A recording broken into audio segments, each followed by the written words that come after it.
hayigsoon, good day or good evening, no? And karon nga adlaw dili na ako kawangon ang pag-share sa pulong sa Ginoo para ma-remind ka nga ang Ginoo ra jud ang atong gikinahanglan sa matag adlaw, no? Kini nga verses nga i-share na ako sa inyo ha. Nalang ko nga gamay nga pangutana sa inyo ha. Nganong kailangan man nato unahon ang Ginoo, no? Nganong dili man nato unahon ng una ang pamilya, mga trabaho, nganong Ginoo man jud ang atong pwede nga unahon, no? Sa atong kinabuhi. It because mo na ang mga rason. And ingon ganit sa Matthew 6:33, I know kini nga verses nabalaan na nimo kini or na-memorize na nimo and natatak sa imong huna-huna og sa imong kasing-kasing nga kini nga verses. But allow me to read the scripture nga sa Matthew 6:33. Ana siya nga, seek the kingdom of God above all else and live righteously and He will give you everything you need. Kini nga version nga akong gibasa, NLT or New Living Translation kini. But sa KJV ang makita dito, seek ye first, ana siya, first, no? Seek ye first the kingdom of God. Unahon jud pangitaon ang kingdom or gingharian sa Dios. But sa akong gibasa sa inyo ha, sa NLT or New Living Translation, wala siya nakabutang nakabutang nga seek first, but ang giingon niya dire, seek the kingdom of God above all else, no? Apan sa tanan, no? Apan sa tanan, unahon nato pangitaon unsa ang gingharian sa Ginoo, and ang sumpay anak niya, and live righteously, no?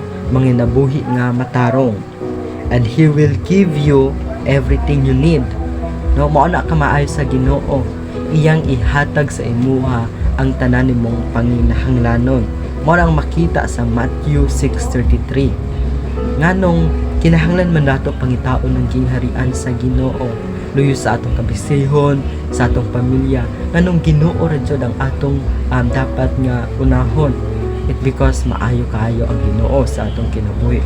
But the question is, no, how to seek the kingdom of God on earth, no?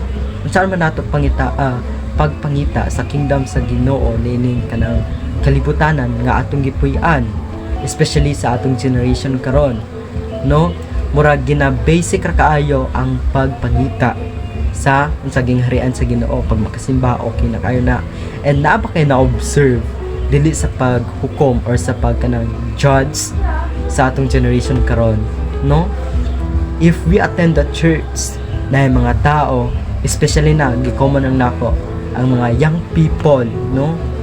Kung ga-attend sila sa church, sa ilang una nga gigamit instead of the physical Bible praya sa ngingani, ang ilang gidala cellphone, no? Mao nang pinaka number 1 ra jud nga ma-observe nato. Pero dili tanan ha, kay naapod mga young people nga ang ilang faith sa Ginoo grabe jud kaayo, kumaga focus and concentrate sa pag-worship. Dili pud tanan, pero naaray uban nga pag-attend sila og church, murag wala lang sa ilaha ang Sunday, no? It because wala sila naminaw sa wali ni pastor or sa galid sa church, no? Wala sila naminaw pag nagwali sa si pastor unsa ang ilang ginabuhat, no? Muadto sa gawas, then magdula-dula dito nga na ang mga young people sa generation nato karon. But again, dili tanan ha. Ang true worship ra jud sa Ginoo mao ni kanang mangita ka sa simbahan, then ang church gina-symbolize nimo siya about sa relationship sa Ginoo ba. Ana dapat ang mindset nato nimo sa pangita sa church, no? Sa gingharian sa Ginoo. It because again, church dili makaluwas sa atoa, but makahatag sa atoa og relationship, intimate relationship sa Ginoo. That's why through church natin mga kanang kauban nga mga Kristohanon nga maka-encourage sa ato and maka-comfort sa atong situation, di ba?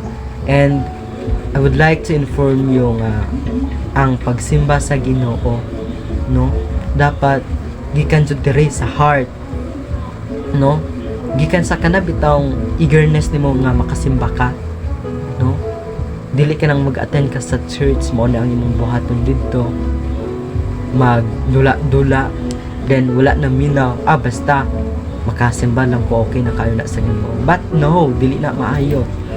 If gasimba ka sa Ginoo, dapat ang imong heart align ra jud sa iya.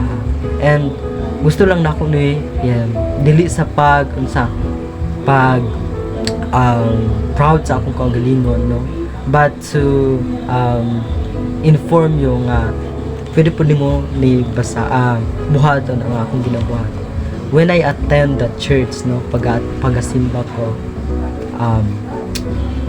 Akong ginadala which is ang Bible ra jud, Bible, and gagamit gadala ko og cellphone pero wala, gi-silent mode na ko sa butang na nako siya sa bag as unsa basta na emergency, di ba?